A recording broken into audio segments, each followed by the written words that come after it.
Эми азыр ушу аз да болсо кичине жаңы пародиялар жазып менен иштеп атабыз бош убактыбызда. Азыр мына элге популярный болуп аткан Гүлжигит Сатыбековдун эми мага баары бир деген ырына кичине пародия жаздык эле жаңы. Ошон силерге тартуулап коеюн,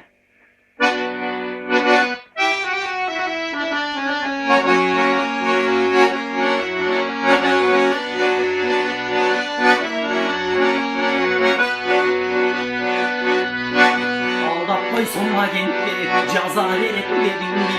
Yedinip sadep koysun sala verip verin mi?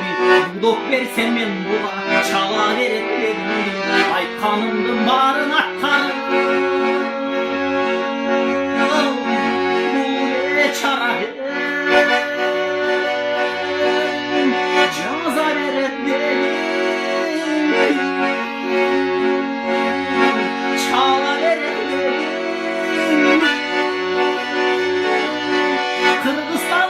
çalıp Rusya'ya gitti deysin Nasıl taşlap tanreki tartıp gitti deysin Büyükün ölçün alay bağrım çekti deysin Emi mağabarı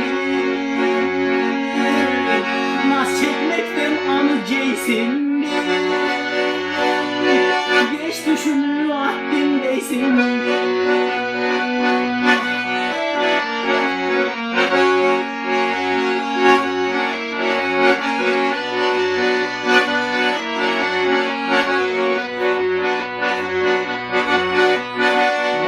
Koysun mandaydan sılay veret dedin mi?